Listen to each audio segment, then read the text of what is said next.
Check up ni nanay ngayon, oh. Nasaan ka, Nay? Check up mo. Check up mo. Ang ganda mo dyan. Say hi. Mag-check up ako, sabihin mo. Check up ako ngayon. Kaway ka pa. Kaway pa. Sabi mo, check up ako ngayon. Kala ko din. Kala ko magpa-flying kiss eh. Flying kiss.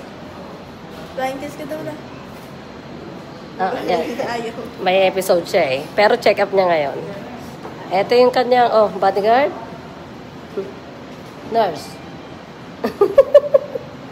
Kailangan ko kasi makausap yung kanyang doktor.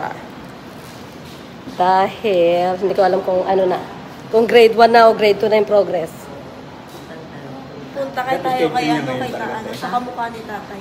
Ha? Sa kamukha ni tatay. Pupunta tayo, ha? Kay doktor. Okay. Magpapacheck up tayo kay doktor kasi gusto niya matanong. Tatanungin ka niya, okay ka ba? Ano sasabihin mo, okay ka ba? Okay. Ayun po, teka lang. Antay kami sa elevator. Sa second floor daw yun eh. Ground floor. Alright. Pwede pa tayo. Pwede tayo. Alright. Doon ka, Toy. Mauna ka, Toy. Mauna ka. Pag ganun. Dahil si LJ na magpogi. Okay. Dito na kami.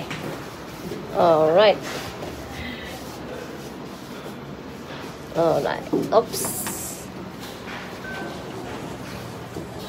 Nasa elevator na siya, nako.